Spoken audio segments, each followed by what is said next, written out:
कोल next topic आ linear differential equation with constant coefficient. Linear differential equation with constant coefficient. सब तो पहले आप डेफिनेशन करते हैं लीनियर डिफरेंशियल इक्वेशन की। Definition of linear differential equation. जो आ डिफरेंशियल इक्वेशन चलो डिफरेंशियल इक्वेशन आप लीनियर डिफरेंशियल इक्वेशन कदों बोलांगे आ differential equation in which dependent variable and its derivative occur only in first degree. A differential equation in which dependent variable and its derivative occur only in first degree and not multiply together. And not multiply together is called linear differential equation. A linear and differential equation is said to be linear if dependent variable and its derivative occur only in first degree and are not multiply together is called linear differential equation. ਆਪਾਂ ਜਦੋਂ ਦੀ ਗੱਲ ਕਰਦੇ ਆਪਾਂ ਕਹਿੰਦੇ ਹਾਂ ਕਿ ਕੋਈ y ਹੁੰਦਾ ਫੰਕਸ਼ਨ ਆਫ x ਹੋਊਗਾ ਇੱਕ ਆਪਣੇ ਕੋਲ x ਹੁੰਦਾ ਇੱਕ ਆਪਣੇ ਕੋਲ y ਹੁੰਦਾ ਨਾ ਵੇਰੀਏਬਲ ਆਪਾਂ ਕਹਿੰਦੇ ਕਿ y ਤੇ ਡਿਪੈਂਡ ਕਰਦਾ x ਤੇ ਡਿਪੈਂਡ ਕਰ ਰਿਹਾ ਤਾਂ y ਆਪਣੇ ਕੋਲ ਕੀ ਬਣ ਜਾਣਾ ਡਿਪੈਂਡੈਂਟ ਬਣ ਜਾਣਾ ਜਿਹੜਾ x ਆ ਉਹ ਆਪਣੇ ਕੋਲ ਕੀ ਹੋਏਗਾ ਇੰਡੀਪੈਂਡੈਂਟ ਹੋਏਗਾ x ਆਪਣੇ ਕੋਲ ਕੀ ਹੋਏਗਾ ਇੰਡੀਪੈਂਡੈਂਟ ਵੇਰੀਏਬਲ ਦੋ ਵੇਰੀਏਬਲ ਹੁੰਦੇ ਆਪਣੇ ਕੋਲ ਇੱਕ ਡਿਪੈਂਡੈਂਟ ਹੈ ਇੱਕ ਇੰਡੀਪੈਂਡੈਂਟ ਜੇ y ਦਾ ਫੰਕਸ਼ਨ x ਦਾ ਫੰਕਸ਼ਨ ਆ ਦੈਨ y ਆਪਣੇ ਕੋਲ ਡਿਪੈਂਡੈਂਟ ਹੋ ਗਿਆ ਐਂਡ x ਆਪਣੇ ਕੋਲ ਕੀ ਬਣ ਗਿਆ ਇੰਡੀਪੈਂਡੈਂਟ ਵੇਰੀਏਬਲ ਬਣ ਗਿਆ ਹੁਣ ਡਿਫਰੈਂਸ਼ੀਅਲ ਇਕੁਏਸ਼ਨ ਲੀਨੀਅਰ ਕਿਹੜੀ ਹੋਏਗੀ ਸਭ ਤੋਂ ਪਹਿਲਾਂ ਡਿਫਰੈਂਸ਼ੀਅਲ ਇਕੁਏਸ਼ਨ ਕੀ ਹੁੰਦੀ ਆ ਆਪਣੇ ਕੋਲੇ ਇਸ ਫਾਰਮ ਦੀ ਇਕੁਏਸ਼ਨ ਨੂੰ ਆਪਾਂ ਡਿਫਰੈਂਸ਼ੀਅਲ ਇਕੁਏਸ਼ਨ ਕਹਿ ਦਿੰਦੇ ਹਾਂ ਵਿੱਚ x ਪ੍ਰੈਜ਼ੈਂਟ ਹੋਵੇ y ਹੋਵੇ ਤੇ ਡੈਰੀਵੇਟਿਵਸ ਪ੍ਰੈਜ਼ੈਂਟ ਉਹਨੂੰ ਆਪਾਂ ਡਿਫਰੈਂਸ਼ੀਅਲ ਇਕੁਏਸ਼ਨ ਬੋਲਦੇ ਹਾਂ ਫਿਰ ਗੱਲ ਆਏ ਕਿ ਲੀਨੀਅਰ ਡਿਫਰੈਂਸ਼ੀਅਲ ਇਕੁਏਸ਼ਨ ਦੀ ਲੀਨੀਅਰ ਡਿਫਰੈਂਸ਼ੀਅਲ ਇਕੁਏਸ਼ਨ ਕਿਹੜੀ ਆ ਜਿਹਦੇ ਚ ਡਿਪੈਂਡੈਂਟ ਵੇਰੀਏਬਲ ਕਿਹੜਾ y dependent variable and it's derivative ਉਹਦਾ ਡੈਰੀਵੇਟਿਵ ਕਿਹੜਾ ਡੈਰੀਵੇਟਿਵਸ ਆ ਗਏ ਜੇ ਆਪਣੇ ਕੋਲੇ ਲੀਨੀਅਰ ਜੇ ਆਪਣੇ ਕੋਲੇ ਡਿਫਰੈਂਸ਼ੀਅਲ ਇਕੁਏਸ਼ਨ ਚ डिपेंडेंट वेरिएबल एंड ਉਹਦੇ ਡੈਰੀਵੇਟਿਵ डिपेंडेंट वेरिएबल ਕਿਹੜਾ ਹੋ ਗਿਆ y ਆ ਬਾਕੀ ਸਾਰੇ ਉਹਦੇ ਡੈਰੀਵੇਟਿਵ ਹੋ ਗਏ ਜੇ ਆਪਾਂ ਨੂੰ ਸਿਰਫ ਕਿਹਦੇ ਚ ਮਿਲਣੇ ਚਾਹੀਦੇ ਆ ਉਹ ਫਸਟ ਡਿਗਰੀ ਚ ਹੋਣੇ ਚਾਹੀਦੇ ਆ dependent variable and it's derivative occur only in first degree ਜੇ ਆਪਣੇ ਕੋਲੇ ਜੋ ਡੈਰੀਵੇਟਿਵਸ ਨੇ ਜਿਹੜਾ डिपेंडेंट वेरिएबल ਆ फर्स्ट डिग्री ਚ ਹੋਣੇ ਚਾਹੀਦੇ ਆ and not multiply together and दोनों आपस में मल्टीप्लाई नहीं होने चाहिए जे दो कंडीशन फॉलो करते हैं तो अपने को डिफरेंशियल इक्वेशन की है लीनियर डिफरेंशियल इक्वेशन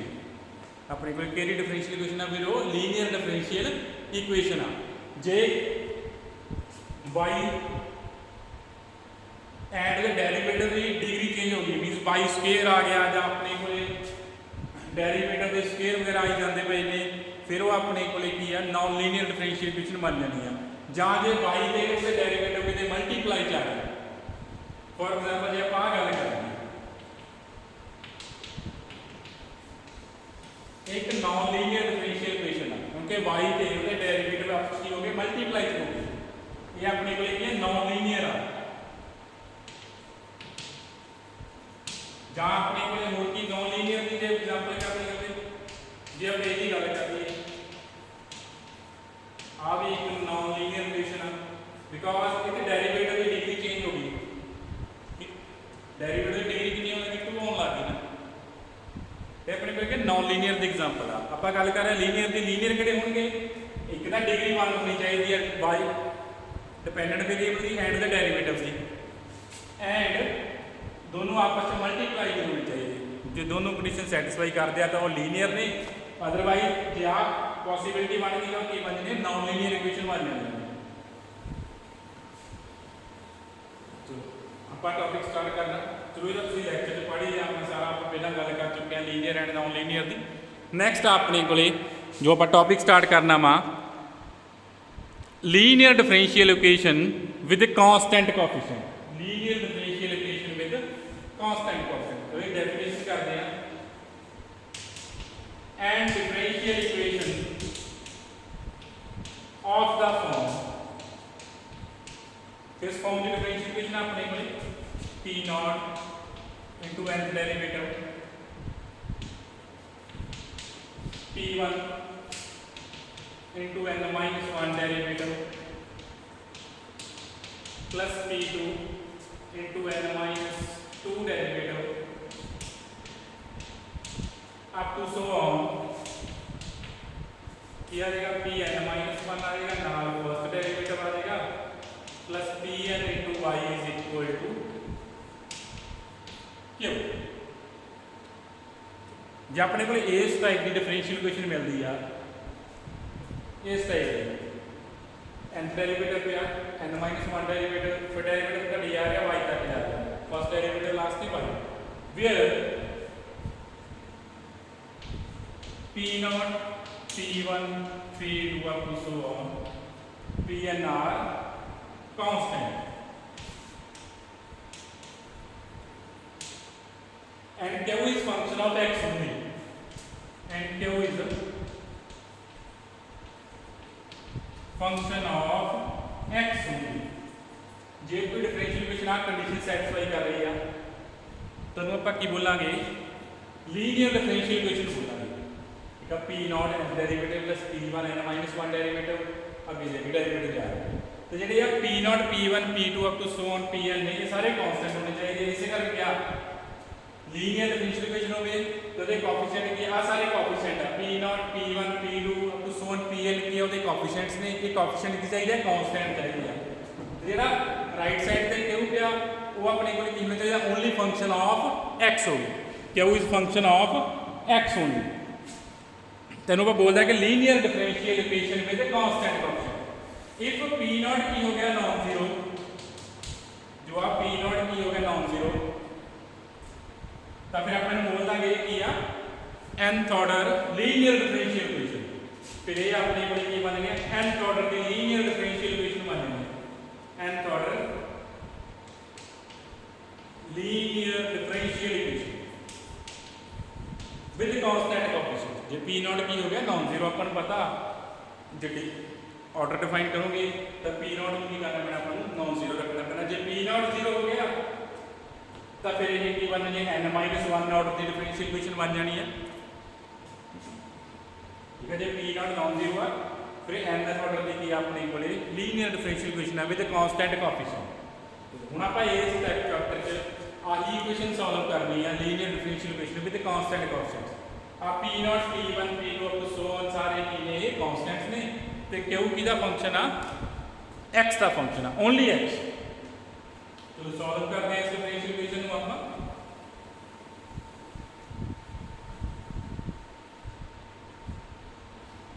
एक होंगी है होमोजीनियस इक्वेशन, फिर एक बनती है नॉन होमोजीनियस।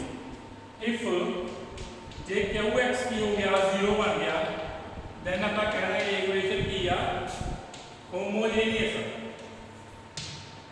ठीक है जी, अपने को की हो गया राइट साइड जीरो होगी तो आप कह रहे हैं Qx जीरो हो गया, फंक्शन ऑफ x की हो गया Q जीरो हो गया, देन आप बोलेंगे कि जो लीनियर डिफरेंशियल इक्वेशन है केड़ी है होमोजीनियस लीनियर डिफरेंशियल इक्वेशन है। जे नॉन जीरो होया फिर आप कहना है कि ये नॉन होमोजीनियस डिफरेंशियल इक्वेशन है। जे Q नॉन जीरो होया देन ये non homogeneous linear differential equation बन गई।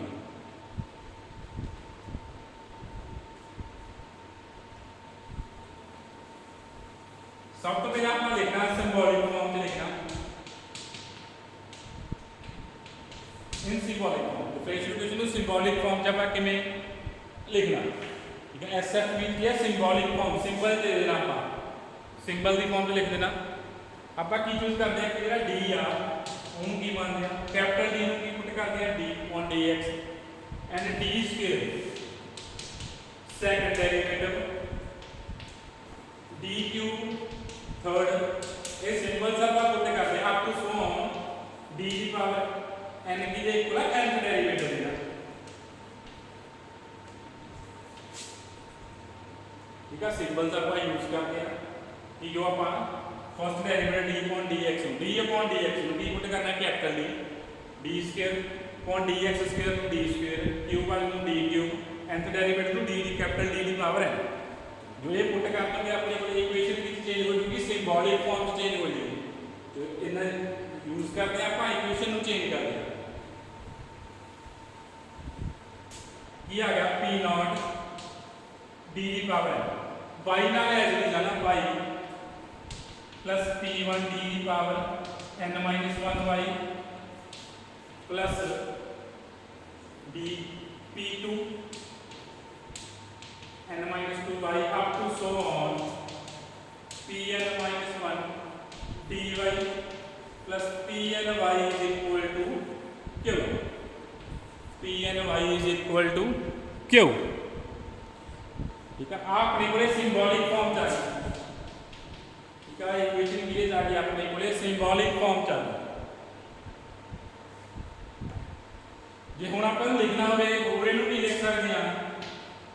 आ सारे d दी पावर्स आ रही हैं आपने को सारे की आ गया सिंबॉलिक फॉर्म चेंज करके क्वेश्चन d दी पावर आ गई इनको अपन लिखिए फंक्शन ऑफ d आ y सर बाद ले जाते हैं कि बन गया फंक्शन ऑफ d बन गया ना ਤੁਸੀਂ ਕਹਿ ਸਕਦੇ ਹੋ ਸਾਰੀਆਂ d ਦੇ ਜਿਵੇਂ ਆਪਾਂ ਕਹਿੰਦੇ ਆ ਕਿ x ਦੀ ਪਾਵਰ ਚਲੋ ਆਪਾਂ ਲਿਖ ਦਿੰਦੇ ਆ ਫੰਕਸ਼ਨ ਆਫ x ਲਿਖ ਦਿੰਦੇ ਆ ਜਿਵੇਂ ਪੋਲੀਨੋਮੀਅਲ ਦੀ ਗੱਲ ਕਰਦੇ ਆ ਆ ਵੀ ਇੱਕ ਕਿਸਮ ਦੀ ਕੀ ਬਣ ਚੁੱਕੀ ਆ ਪੋਲੀਨੋਮੀਅਲ ਬਣ ਚੁੱਕੀ ਆ ਆ ਵੀ ਆਪਣੇ ਕੋਲੇ ਕੀ ਬਣ ਚੁੱਕੀ ਆ ਪੋਲੀਨੋਮੀਅਲ ਬਣ ਚੁੱਕੀ ਆ ਇਨ ਟਰਮ ਆਫ d ਇਹਨੂੰ ਆਪਾਂ ਲਿਖਤਾ ਫੰਕਸ਼ਨ ਆਫ d y ਨਾਲ ਆਪਰੇਟ ਔਨ y ਆ y ਦੇ ਆਪਰੇਟ ਕੀਤਾ ਹੋਇਆ ਆਪਾਂ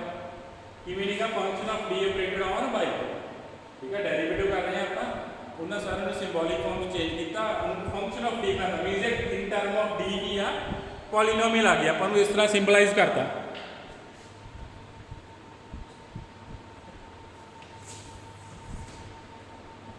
ये बनाता है फंक्शन ऑफ d या कह दो इन टर्म ऑफ d है कि मतलब ये पॉलीनोमियल आ चुकी है देखो d दी पावर्स आ रही है तो ये अपने को लिखिए in term of d polynomial आ गई एंड जेड़ा phi d आ phi d की बने ये तो phi d लिखना होगा फंक्शन ऑफ d की बने p0 d की पावर n p1 d की power n minus 1 up to small pn minus 1 d plus p आप phi d बने ਇਹਨੂੰ ਆਪਾਂ ਕੀ ਬੋਲਦੇ ਆ ਡਿਫਰੈਂਸ਼ੀਅਲ ਆਪਰੇਟਰ ਬੋਲਦੇ ਆ ਇਹ ਆਪਣੇ ਕੋਲ ਕੀ ਹੈ ਡਿਫਰੈਂਸ਼ੀਅਲ ਆਪਰੇਟਰ ਠੀਕ ਹੈ phi d ਨੂੰ ਹੋਰ ਆਪਾਂ ਕੀ ਬੋਲ ਦਿੰਦੇ ਆ ਇਹ ਡਿਫਰੈਂਸ਼ੀਅਲ ਆਪਰੇਟਰ ਆ ਕਿਉਂਕਿ ਡੈਰੀਵੇਟਿਵ ਪ੍ਰੈਜ਼ੈਂਟਸ ਨੇ ਤਾਂ ਮਤਲਬ ਆਪਾਂ ਕੀ ਬੋਲ ਦਿੰਦੇ ਆ ਆ d ਕੀ ਆ ਫਸਟ ਡੈਰੀਵੇਟਿਵ d ਸਕੁਅਰ ਕੀ ਹੈ ਸੈਕੰਡ ਡੈਰੀਵੇਟਿਵ d ਦੀ ਪਾਵਰ n ਕੀ ਹੈ nth ਡੈਰੀਵੇਟਿਵ ये अपने को मीन डेरिवेटिव की फॉर्म क्या सिंबलाइज किया अपन सिंबॉलिक फॉर्म बोल दिया एंड जेड़ा phi d अपने की बोल देंगे अपन डिफरेंशियल ऑपरेटर बोल देंगे इनको अपन की बोल दिया डिफरेंशियल ऑपरेटर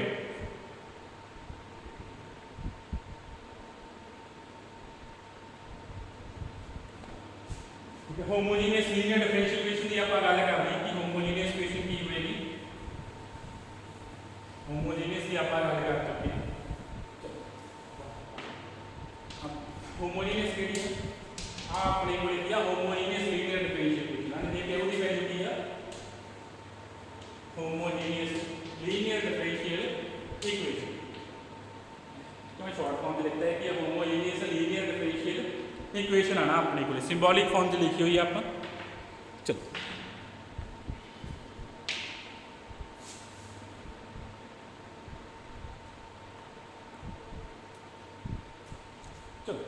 थ्योरम अपने को first if y1 y2 up to small yn are linear independent solution of homogeneous linear differential equation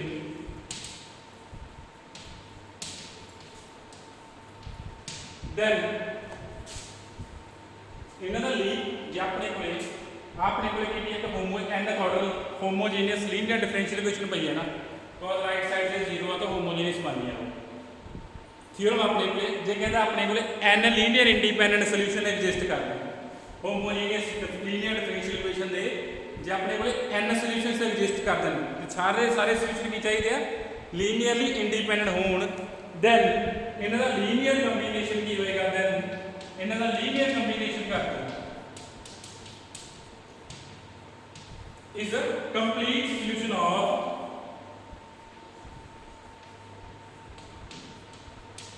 linear differential equation homogeneous linear differential equation ठीक है जी nth ऑर्डर की इक्वेशन सी अपने को अपने को सी nth ऑर्डर की इक्वेशन पई सी nth order linear differential equation क्यूरम कह रहा है जो अपने को n सोल्यूशनस मिलते हैं सोल्यूशन की होनी चाहिए लीनियर इंडिपेंडेंट तुसी अगे वैक्टर करते सी लीनियर इंडिपेंडेंट किहड़े वैक्टर्स होंदे same as it is definition वही रहनी है लीनियर इंडिपेंडेंट की कोई टर्म लीनियर इंडिपेंडेंट तुसी किवें प्रूफ करोगे डेफिनेशन सेम रहनी है ताकि कहना जे लीनियर इंडिपेंडेंट सोल्यूशन नहीं तो इन्हां सारिਆਂ ਦਾ लीनियर कंबीनेशन फाइंड करनी है इन्हां सारिਆਂ ਦਾ जे ਆਪਾਂ की फाइंड करनी है n सोल्यूशनस का की फाइंड करती है लीनियर कंबीनेशन फाइंड करती है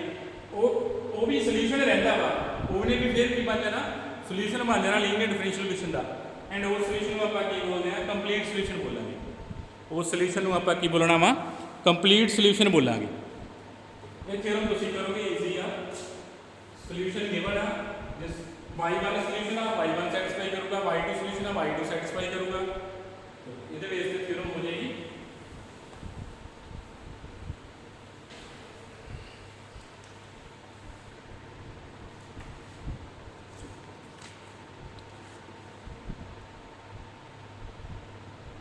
नैक्सट अपने को ऑक्सीलरी इक्वेशन नैक्सट होंगी है फिर अपने को ऑक्सीलरी इक्वेशन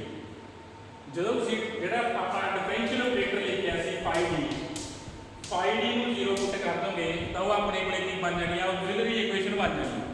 मीनस कि सी अपने को पी नॉट डी की power n plus P1 D की power n minus 1 up to so on Pn minus 1 D plus Pn is equal to 0 जो डिफरेंशियल ऑपरेटर को जीरो पुट कर दोगे ये अपने को बन जानी है एक पॉलीनोमियल बन जानी है एंड इनू ਆਪਾਂ की बोलते हैं ऑक्सीलरी इक्वेशन बोलते हैं ठीक है डिफरेंशियल ऑपरेटर को जीरो पुट करो वो अपने को की आ ऑक्सीलरी इक्वेशन सिंबॉलिक फॉर्म की सी सिंबॉलिक फॉर्म आ की सी F D by sorry phi D by is equal to Q आ सिंबॉलिक फॉर्म सी जो फाई डी को जीरो पुट करते हो अपने को की आती है ऑक्सीलरी इक्वेशन आनी है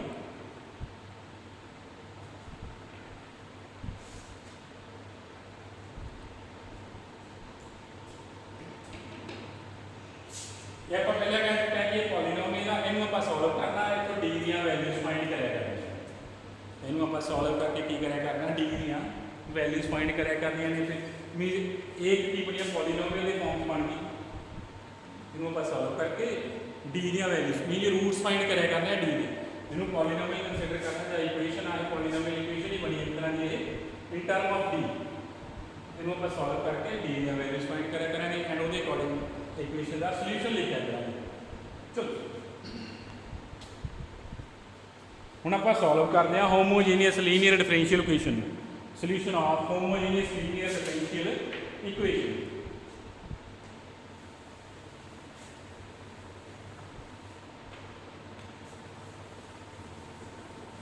सोल्यूशन ऑफ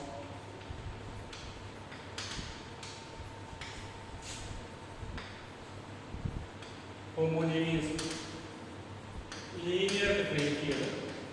equation तो homogeneous equation केड़ी है याद रखना सिंबॉलिक फॉर्म में लिख देना फिलहाल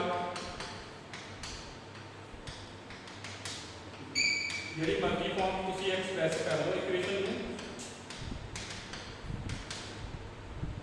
Pn y is equal to 0 जे क्यों 0 वाला अपने को की होगा वो homogeneous differential equation होगी आप इक्वेशन सॉल्व करना क्वेश्चन भी इस तरह सॉल्व करने आप सारे ठीक है थ्योरम भी यहाँ अपने को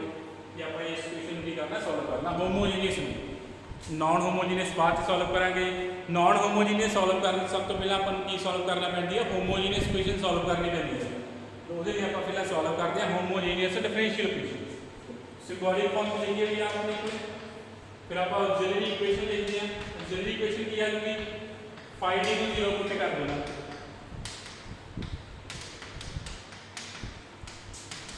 आप फाई डी सी फंक्शन ऑफ डी की पुट कर दो जीरो पुट कर दो ये अपने को की आएगी ऑक्सिलरी इक्वेशन आ गई now solve the auxiliary equation and finds the value of D ये auxiliary equation in term of D की है एक पॉलीनोमियल है ये अपने को की है इन टर्म ऑफ डी ए अपने को की है एक पॉलीनोमियल है कितनी degree of degree n change हो के आ जाएंगे डिग्री के, second degree, third degree, fourth degree, sorry order, degree नहीं ऑर्डर है।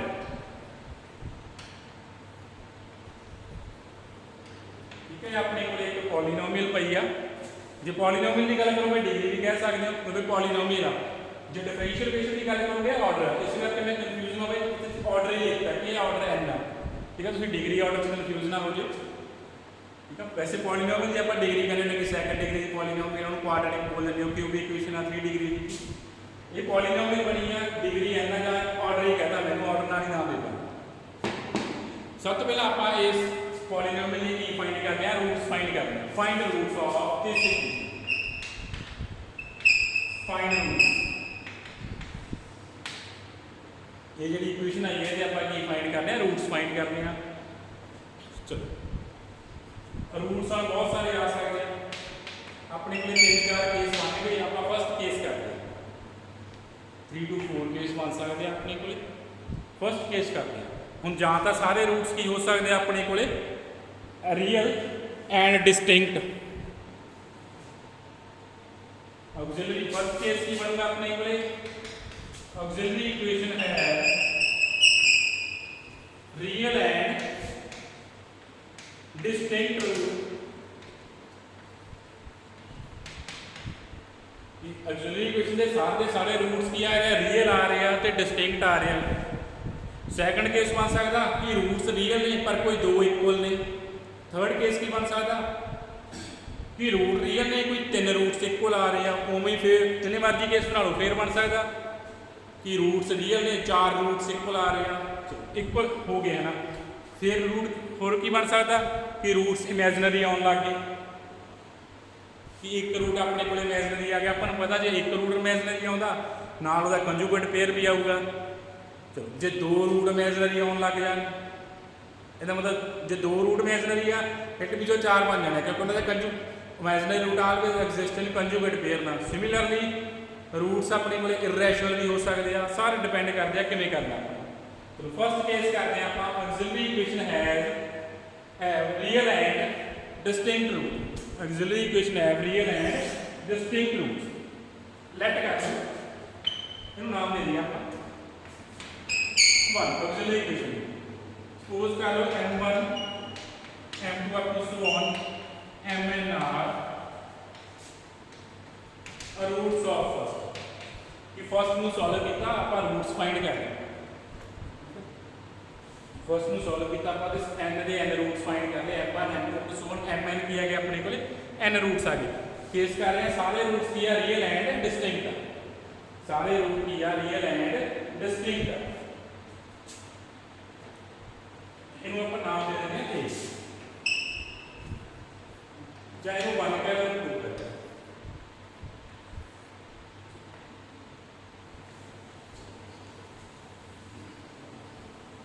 जब आप 2 के रूट्स फाइंड कर देंगे इसका मतलब आप 1 ਨੂੰ ਕਿਵੇਂ ਲਿਖ ਸਕਦੇ हैं, इस तरह लिख सकते हैं d - m1 d - m2 d - m3 up to so on d - mn is equal to 0। क्योंकि आप ऑक्सिलरी इक्वेशन सी इंटीग्रल ਇਹਦੇ ਆਪਾਂ रूट्स फाइंड करते हैं। अपन पता जे अपने को इक्वेशन ਦੇ रूट फाइंड हो गए तो अपन ਨੂੰ फैक्टराइज कर देते हैं। ਇਹਦਾ मतलब ਆਪਾਂ ਇਹਨੂੰ ਫੈਕਟਰਾਈਜ਼ ਬਣਾ ਦੇ, ਫੈਕਟਰ ਬਣਾ ਦੇ, ਇਕੁਏਸ਼ਨ ਨੂੰ ਫੈਕਟਰਾਈਜ਼ ਕਰਤਾ, ਰੂਟਸ ਆ ਗਏ ਸੀ ਫੈਕਟਰ ਲਿਖ ਦਾਂਗੇ। ਜਿਵੇਂ ਤੁਸੀਂ ਜੇ ਆਪਾਂ ਕਹਿ ਲਈਏ ਇਸ ਦੀ ਆਹੀ ਕਹਿੰਦੇ ਹੋ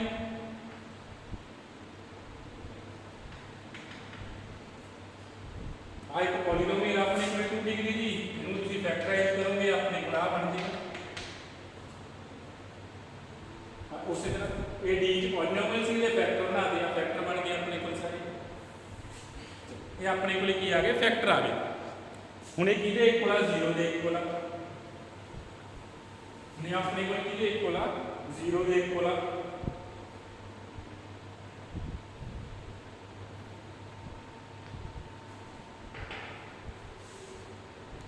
ठीक है, हम हरेक रूट के कॉरस्पॉन्डिंग आप सोल्यूशन फाइंड करना हरेक रूट के, क्योंकि जो m1 पुट करोगे इन्हें 0 बन जाना। जो तुम m1 पुट किया यानी कि बन जाना, क्योंकि m1 रूट आया अपने को m1 पुट कर दिया, इक्वेशन की बन जानी है 0 बन जानी है। Now corresponding to the root m1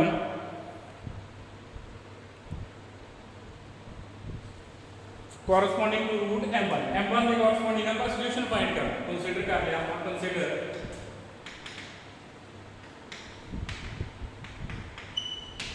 ਆ ਕੰਸੀਡਰ ਕਰ ਲਿਆ d m1 y = 0 d m1 y = 0 first root के कोरसपोंडिंग ਆਪਾਂ फाइंड करते हैं सोल्यूशन ਜਿਹੜੇ ਕਿ ਅਸੀਂ ਲਾਸਟ ਥਿਓਰਮ ਤੁਹਾਨੂੰ ਪਹਿਲੀ ਥਿਓਰਮ ਕਿਹਾ ਸੀ ਕਿ n ਇੰਡੀਪੈਂਡੈਂਟ ਆਪਣੇ ਕੋਲ ਕੀ ਹੋਣੇ ਸੋਲੂਸ਼ਨ ਹੋਣੇ ਆ ਉਹ ਆਈ ਹੋਣੇ ਹਰੇਕ ਰੂਟ ਦੇ ਕੋਰਸਪੋਂਡਿੰਗ ਇੱਕ ਸੋਲੂਸ਼ਨ ਆ ਜਾਣਾ ਇੱਥੇ ਹਰੇਕ ਰੂਟ ਦੇ ਕੋਰਸਪੋਂਡਿੰਗ ਇੱਥੇ ਆਪਣੇ ਕੋਲ ਕੀ ਆ ਜਾਣਾ ਇੱਕ ਸੋਲੂਸ਼ਨ ਆ ਜਾਣਾ ਇਹਨੂੰ ਸੋਲਵ ਕਰਦੇ ਹਾਂ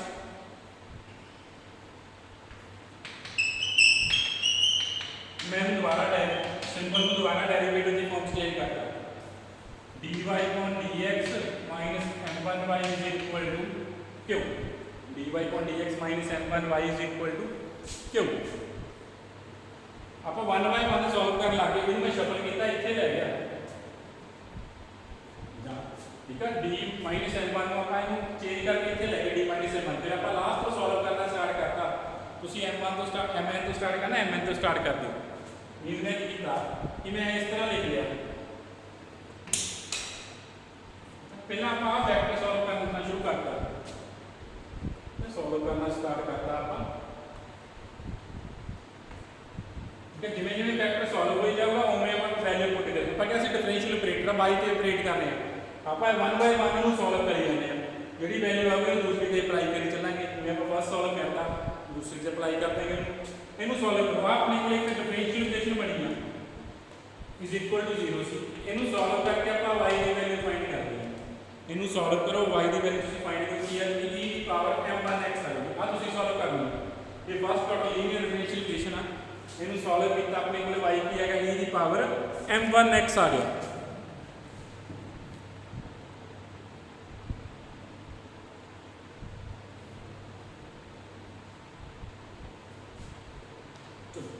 फिर आप करना कॉरस्पॉन्डिंग टू सेकंड केड़ा वा d माइनस m2y इनु सॉल्व कर लेना corresponding to second d minus m2y इनु सॉल्व कर लेंगे आप इनु सॉल्व करोगे y कितना आ जाएगा कांस्टेंट होंगे ना c1 c2 की पावर m2x सिमिलरली m3 के कोरस्पोंडिंग अपने को की आएंगे n सॉल्यूशन आएंगे फर्स्ट के कोरस्पोंडिंग आ गया सेकंड के corresponding up to so on इसका मतलब कंप्लीट सॉल्यूशन की हो गया कंप्लीट सॉल्यूशन की देखो लगा सारे ना लीनियर कॉम्बिनेशन फाइंड कर देना up to so on cn की power mnx is equal to 0 सारे दा की फाइंड हो जाना वा लीनियर कॉम्बिनेशन हर एक रूट के कोरस्पोंडिंग आपा सॉल्यूशन लिखना हर एक रूट के कोरस्पोंडिंग लिखा वो तो एक फैक्टर का आया अपने को सॉल्यूशन तो कंप्लीट सॉल्यूशन की देख लगेगा जो अपन के n सॉल्यूशंस आ रहे हैं सारे सॉल्यूशन लीनियर इंडिपेंडेंट ने देख लो सॉल्यूशन डिपेंड नहीं करते होंगे ठीक है तुम पता होना चाहिए जो सॉल्यूशन आ रहे हो लीनियर इंडिपेंडेंट आ रहे हैं और सारे सॉल्यूशन की होंगे फर्स्ट तो आया c1 e की पावर m1x सेकंड तो मेरा c2 e की पावर m2x जो m3 वाला सॉल्व किया c3 e की पावर m3x सारे लीनियर इंडिपेंडेंट सॉल्यूशंस होने हैं जो लीनियर इंडिपेंडेंट सॉल्यूशन आ रहा उन्होंने कंबाइन करके अपने को की बन जाना कंप्लीट सॉल्यूशन बन जाना complete solution is equal to linear combination of all the n linear independent solution चलो फिर गल आती है कि टू रूट्स इक्वल आ रहे हैं सेकंड केस बनता है टू रूट्स इक्वल आ रहे हैं ठीक है क्वेश्चन भी होने आते अपने को सारे सारे रूट डिस्टिंक्ट आ रहे हैं सॉल्यूशन इस फॉर्म का लिखा है जेड़ा अपन लिखा सी हुन सेकंड केस बनता if two roots are equal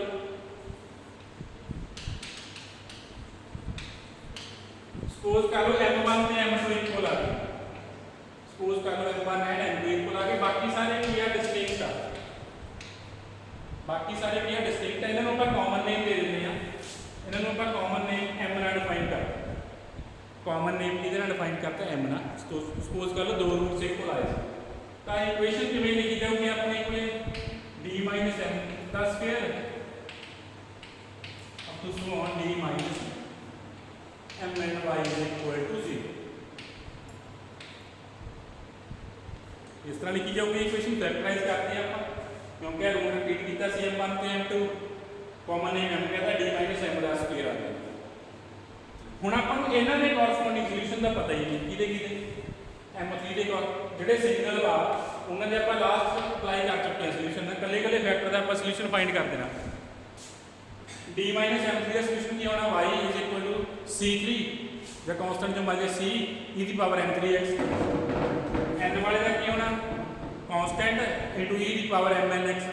हुण गल रह गई इसदा सॉल्यूशन की आएगा। हुण आपां सिर्फ इसदा सॉल्यूशन फाइंड करना जो रूट डिस्टिंक्ट सी उहदा आपां ऑलरेडी फाइंड कर चुके हैं। डिस्टिंक्ट दा उमें रहना सॉल्यूशन तो नाउ कंसीडर आपां सिर्फ इसदा रूट फाइंड करते हैं सॉल्यूशन फाइंड करते हैं d minus m square how d minus m square y is equal to 0 d minus m square y is equal to 0 इनू किवें सॉल्व करना इनू अलग-अलग करना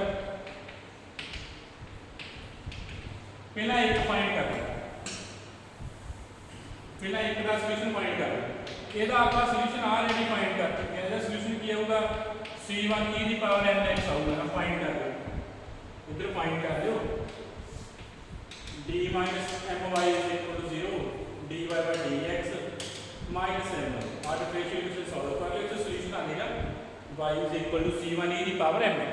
ਹੁਣ ਰਹਿ ਗਿਆ ਆ ਸੋਲੂਸ਼ਨ ਫਾਈਂਡ ਕਰਨਾ। ਹੁਣ ਆਪਾਂ ਆ ਸੋਲੂਸ਼ਨ ਫਾਈਂਡ ਕਰਦੇ ਹਾਂ ਡੈਰੀਵੇਟਿਵ ਨੂੰ d ਨੂੰ ਚੇਂਜ ਕਰ ਦਈਏ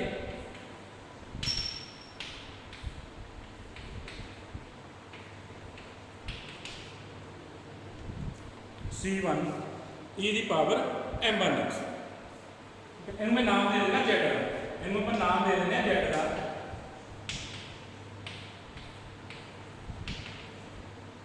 ਇਹਨੂੰ ਆਪਾਂ ਨਾਮ ਦੇਦਾ ਕਿਹਦਾ ਨਾਮ ਦੇਦਾ z ਦਾ ਨਾਮ ਦੇਦਾ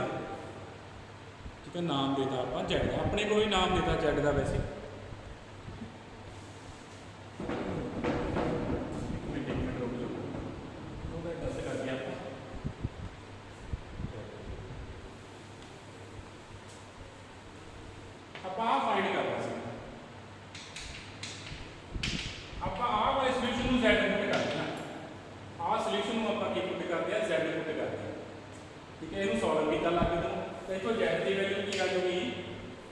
c1 e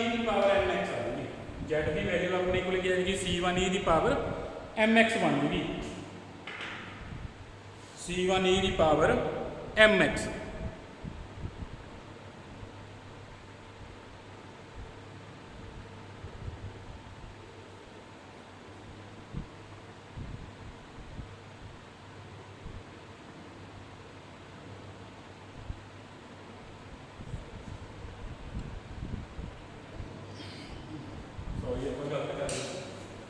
की किया आप वाली टर्म की पुट कर दिया z पुट किया आप वाली टर्म की पुट किया z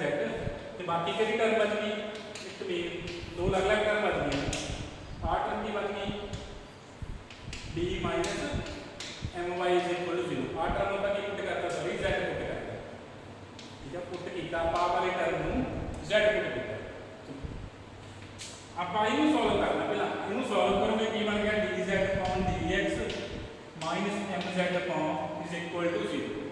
इनू सॉल्व करो z की वैल्यू की आ जाएगी c1 e की पावर m1 आ एक डिफरेंशियल इक्वेशन आपने को इनू सॉल्व करो z कितना आ जाएगा c1 e की पावर m1x ये first order linear differential equation है केडी फॉर्म दी dy by dx इस फॉर्म में इक्वेशंस ले के सॉल्व कर dy by dx प्लस py is equal to q ਇਹਦਾ ਇੰਟੀਗ੍ਰੇਟਿੰਗ ਫੈक्टर ਹੁੰਦਾ ਵਾ e ਦੀ ਪਾवर p dx तो सॉल्यूशन ਹੁੰਦਾ ਵਾ y into integrating factor is equal to integral q into integrating factor plus c ठीक है तो ये सॉल्व कर दे मेरे को की आए लीनियर डिफरेंशियल इक्वेशन आनी है फर्स्ट ऑर्डर इसकी वैल्यू आ गई इथे पुट कर दो इसकी वैल्यू z आपा सपोज कीता सी z दी वैल्यू फाइंड कर ली c1 e की पावर m1x c1 e की पावर m1x ये फिर की बन गई first order linear differential equation बन गई तुम चेंज कर दो dy by dx minus my is equal to c1 e की पावर m1 आ देख लो फिर की बन गई first order linear differential equation बन गई आ फॉर्म में dy by dx plus py is equal to q p ਦੇ ਕੇ x ਦੇ ਫੰਕਸ਼ਨ ਹੁੰਦੇ ਆ ਇਹਦਾ ਇੰਟੀਗ੍ਰੇਟਿੰਗ ਫੈਕਟਰ ਹੁੰਦਾ ਹੈ ਇਹਦੀ ਪਾਵਰ ਇੰਟੀਗ੍ਰਲ p dx ਤੇ ਸੋਲੂਸ਼ਨ ਹੁੰਦਾ y into integrating factor is equal to integral q into integrating factor plus constant. ਇਹ ਤੁਸੀਂ ਸੋਲਵ ਕਰ ਲੈਣੀ ਆ। ਇੱਥੋਂ y ਦੀ ਵੈਲਿਊ ਕੀ ਆ ਜਾਣੀ ਆ c1 plus c2x e ਦੀ ਪਾਵਰ m1x। ਆ ਡਿਫਰੈਂਸ਼ੀਅਲ ਇਕੁਏਸ਼ਨ ਜੋ ਤੁਸੀਂ ਸੋਲਵ ਕਰੋਗੇ, ਸੋਲਵ ਕਰਕੇ ਤਾਂ ਆ ਸੋਲੂਸ਼ਨ ਬਣਨਾ ਚਾਹੀਦਾ। ਦੇਖ ਲਓ c1 plus c2x e ਦੀ ਪਾਵਰ m1x ਜਾਂ x ਕੀ ਹੋ ਸਕਦਾ c1x ਹੋ ਸਕਦਾ ਪਲੱਸ c। ਠੀਕ ਹੈ, ਦੇਖ ਲਓ ਕਿਹਦੇ ਨਾਲ x ਆ ਰਿਹਾ, c2 ਨਾਲ ਆ ਰਿਹਾ, c1 ਨਾਲ ਆ ਰਿਹਾ। ਸੋਲਵ ਕਰੋ c1x plus c2 e ਦੀ ਪਾਵਰ m1x।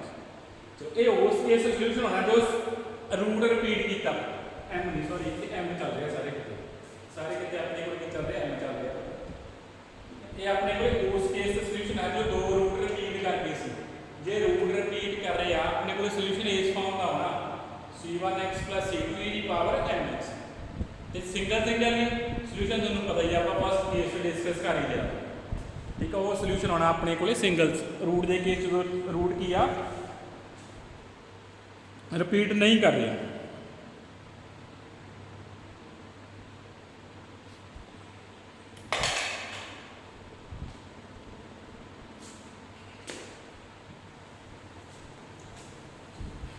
ਫਿਰ ਇਹਨਾਂ ਦੋਨੋਂ ਕੇਸਾਂ ਦਾ ਯੂਜ਼ ਕਰਕੇ ਆਪਾਂ ਇਮੇਜਨਰੀ ਵਾਲਾ ਕਰ ਲੈਂਦੇ ਆ। ਇਫ ਇਕੁਏਸ਼ਨ ਹੈ if roots are third case, if one root is imaginary, बाकी सारे रियल ने रियल ते डिस्टिंक्ट हो सकते हैं, रियल ते सेम आ सकते हो। केस आप कर चुके हैं। नैक्सट आ जाए वन रूट की हो गया। हुण जिहड़ा पिछला केस की 2 वाले नूं 3 ते भी एक्सटेंड कर सकते हो इसे तरह ही तुसीं। ठीक है, एक्सटेंशन तुसीं करनी है। जे हुण एक रूट इमेजनरी आया, सपोज कर लो किहड़ा रूट इमेजनरी है अल्फा प्लस माइनस बीटा आ गया। हुण आपां नूं पता जे एक रूट इमेजनरी आ रहा, ਇਹਦਾ मतलब ਉਹ ਆਲਵੇਸ ਕੰਜੂਗੇਟ ਪੇਅਰ ਚ ਹੁੰਦੇ ਆ, ਤਾਂ ਸੈਕੰਡ ਰੂਟ ਆਟੋਮੈਟਿਕਲੀ ਆਪਣੇ ਕੋਲ ਇਮੇਜਨਰੀ ਬਣ ਜਾਣਾ ਇੱਕ ਰੂਟ ਫਿਰ ਅਲਫਾ ਮਾਈਨਸ ਆਲਟਾ ਬੀਟਾ। ਕਿਉਂਕਿ ਰੂਟਸ ਹਮੇਸ਼ਾ ਕਿਹ ਚ ਐਗਜ਼ਿਸਟ ਕਰਦੇ ਆ, ਕੰਜੂਗੇਟ ਪੇਅਰ ਚ ਐਗਜ਼ਿਸਟ ਕਰਦੇ ਆ ਇਮੇਜਨਰੀ ਰੂਟਸ। ਇਮੇਜਨਰੀ ਰੂਟਸ ਆਪਣੇ ਕੋਲ ਕੀ ਚ ਐਗਜ਼ਿਸਟ ਕਰਦੇ ਆ ਕੰਜੂਗੇਟ ਪੇਅਰ ਚ। ਇਹਦਾ मतलब ਜੇ ਇੱਕ ਰੂਟ ਇਮੇਜਨਰੀ ਦਾ ਦੂਸਰਾ ਰੂਟ ਆਟੋਮੈਟਿਕਲੀ ਆਪਾਂ ਨੂੰ ਇਮੇਜਨਰੀ ਮਿਲ ਜਾਣਾ। ਹੁਣ ਆਪਾਂ एक आ रूट आ गया m1 कह लो, m2 कह लो, m2 कह लो। जे तुसीं सपोज करना आ सपोज कर लो m1 रूट आ ਤੁਹਾਡੇ ਕੋਲ ਕੀ ਹੈ m2। केस ਕਿਹੜਾ ਬਣ ਗਿਆ डिस्टिंक्ट रूट वाला केस ही बन गया। अगला m3 आया ना m4 आया ना, ਉਹਨਾਂ ਬਾਰੇ ਆਪਾਂ ਨੂੰ ਕੁਝ ਨਹੀਂ ਪਤਾ। ਹੁਣ ਇਹਨਾਂ ਦੋਨਾਂ ਦੇ ਕੋਰਸਪੋਂਡਿੰਗ ਸੋਲੂਸ਼ਨ ਕੀ ਲਿਖਿਆ ਜਾਊਗਾ c1 e ਦੀ power m1x plus c2 e ਦੀ ਪਾਵਰ m2x। c1 e ਦੀ power m1x plus c2 e ਦੀ ਪਾਵਰ m2x। फस्ट ਦੇ ਕੋਰਸਪੋਂਡਿੰਗ ਪਲੱਸ ਸੈਕੰਡ ਦੇ ਕੋਰਸਪੋਂਡਿੰਗ। ਬਾਕੀ ਜਿਹੜੇ ਰੂਟਸ ਆਉਣਗੇ ਉਹਨਾਂ ਦੇ ਕੋਰਸਪੋਂਡਿੰਗ ਸੋਲੂਸ਼ਨ ਲਿਖਿਆ ਜਾਏਗਾ। ਬਾਕੀ ਰੀਅਲ ਆਉਣੇ ਆ, ਉਹ ਰੀਅਲ ਆ, ਸੇਮ ਆ, ਡਿਸਟਿੰਕਟ ਆ, ਉਹਦੇ ਅਕੋਰਡਿੰਗ ਸੋਲੂਸ਼ਨ ਆਉਂਦਾ। ਆਪਾਂ ਹਜੇ ਸਿਰਫ ਇੰਨਾ ਸੋਲੂਸ਼ਨ ਤਾਂ ਲਿਖਿਆ, ਮੈਂ ਇਮੇਜਨਰੀ ਦੀ ਗੱਲ ਕਰ ਰਿਹਾ ਹਾਂ। m1 ਕਿੰਨਾ ਵਾ ਅਲਫਾ ਪਲੱਸ ਇਓਟਾ ਬੀਟਾ, m2 ਕਿੰਨਾ ਵਾ ਅਲਫਾ ਮਾਈਨਸ ਇਓਟਾ ਬੀਟਾ। ਹੁਣ ਆਪਾਂ ਇਹਨੂੰ ਸੋਲਵ ਕਰ ਲੈਂਦੇ ਹਾਂ। e ਦੀ ਪਾਵਰ ਅਲਫਾ x ਦੋਨਾਂ ਚੋਂ ਕਾਮਨ ਆ ਜਾਏਗਾ। ਠੀਕ ਹੈ, e ਦੀ ਪਾਵਰ ਅਲਫਾ x ਦੋਨਾਂ ਚੋਂ ਕੀ ਆ ਜਾਏਗਾ, ਦੋਨਾਂ e ਦੀ ਪਾਵਰ ਅਲਫਾ x ਕਾਮਨ ਆ ਜਾਏਗਾ। ਕੀ ਬਣ ਗਿਆ c1 e ਦੀ ਪਾਵਰ k ਉਲਟਾ ਬੀਟਾ x plus c2 e ਦੀ ਪਾਵਰ ਮਾਈਨਸ k ਉਲਟਾ ਬੀਟਾ x। ਫਿਰ ਦੋਨਾਂ ਨੂੰ ਆਪਾਂ ਸੋਲਵ ਕਰ ਲੈਂਦੇ ਹਾਂ। ਆਪਣੇ ਕੋਲ ਇਮੇਜਨਰੀ ਦੇ ਕੋਰਸਪੋਂਡਿੰਗ ਰੂਟ ਆ ਰਿਹਾ ਹੈ e ਦੀ power alpha x c1 e ਦੀ ਪਾਵਰ ਉਲਟਾ ਬੀਟਾ x ਕਿੰਨੇ ਕਰੂਗਾ cos beta x plus uल्टा sin beta x plus e power minus uल्टा beta cos beta x minus uल्टा sin beta x। cos वाली टर्म कंबाइन कर लो, sin वाली term combine कर लो। cos beta x into c1 plus c2 बन गया plus दूसरा क्या बन गया sin beta x वाली टर्म c1 minus a उल्टा c2 बन गया c1 minus a उल्टा c2। इन्हें लोग नवा नाम दे देने कांस्टेंट्स, कोई भी कांस्टेंट इन्हें c डैश कह लो, c1 डैश इन्हें c2 डैश कह लो। ਇਹਨੂੰ ਨਵੇਂ ਕਨਸਟੈਂਟ ਨਾਮ ਦਿੰਦੇ ਆਪਾਂ c1 ਡੈਸ਼ ਆ ਜਿਹੜੇ ਕਨਸਟੈਂਟ ਸੀ ਨਿਊ ਕਨਸਟੈਂਟ ਬਣਾ ਕੇ c2 ਡੈਸ਼ sin बीटा ਆ ਆਪਣੇ ਕੋਲੇ ਸੋਲੂਸ਼ਨ ਆ ਗਿਆ ਕੋਰਸਪੋਂਡਿੰਗ ਟੂ ਇਮੇਜਿਨਰੀ ਪਾਰਟ ਜੇ ਆਪਣੇ ਕੋਲੇ ਇਮੇਜਿਨਰੀ ਰੂਟ ਆ ਰਿਹਾ ਅਲਫਾ ਪਲੱਸ ਨਾਲ ਕੰਜੂਗੇਟ ਵੀ ਆ ਗਿਆ alpha plus minus iota beta ਜੇ ਤੁਹਾਡੇ ਕੋਲੇ ਰੂਟ ਆ ਰਿਹਾ ਤਾਂ ਉਹਦੇ ਕੋਰਸਪੋਂਡਿੰਗ ਸੋਲੂਸ਼ਨ ਇਸ ਟਾਈਪ ਦਾ ਹੋਣਾ e ਦੀ power alpha x constant cos beta वाले beta x plus constant sin beta x फिर फोर्थ केस मानना जे रूट रिपीट करन लग जान जे रूट की कर जाए रिपीट कर दें जे रूट की हो गए रिपीट कर दें if imaginary roots repeat suppose कर लो इमेजिनरी रूट की करके रिपीट कर दें मीन अपने को अल्फा प्लस माइनस इयोटा बीटा दो बार ही आ गया अल्फा प्लस माइनस इयोटा बीटा की आ गया दो बार ही आ गया फिर रूट रिपीट वाला केस लग जाएगा उस केस का सॉल्यूशन की बन जाएगा e की power alpha x as it is constant change होने c1x plus c2x sin beta x या cos बीटा x तो उसे अगे लिख रहा हूं उसे लिख सकते हैं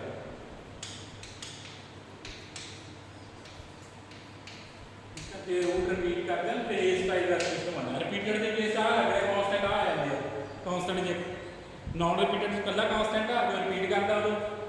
लीनियर फंक्शन होता c1x c2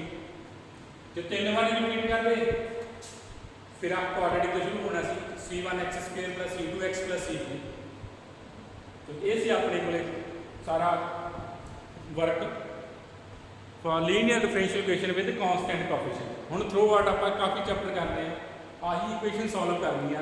linear differential equation with constant coefficient ਆ ਜਿਹੜਾ ਸਾਰਾ ਵਰਕ ਸੀ ਇਹ ਆਪਾਂ ਕੱਲ ਤੁਹਾਨੂੰ ਫੇਰ ਦੱਸਿਆ ਜਾਊਗਾ ਕਿ ਆਪਾਂ ਇਸ ਥਿਊਰਮ ਹੈ ਤੁਹਾਡੇ ਲਈ ਇਹ ਸਾਰਾ ਵਰਕ ਠੀਕ ਆ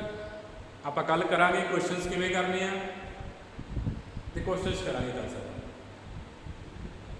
ਹਾਂ ਤੁਹਾਨੂੰ ਇੱਕ ਆਉਣਾ ਚਾਹੀਦਾ ਹਰੇਕ ਡਿਫਰੈਂਸ਼ੀਅਲ ਇਕੁਏਸ਼ਨ ਦਾ ਜਦੋਂ ਪੋਲੀਨੋਮੀਅਲ ਬਣਾਉਣੀ ਆਪਾਂ इन टर्म ऑफ डी वो रूट्स फाइंड होने चाहिए ठीक है तुम लास्ट ईयर करके आए हो theory of equation roots find किए बहुत सारी इक्वेशन के थोड़ा इतने भी सारे इक्वेशन के की होने चाहिए रूट्स फाइंड करने होने चाहिए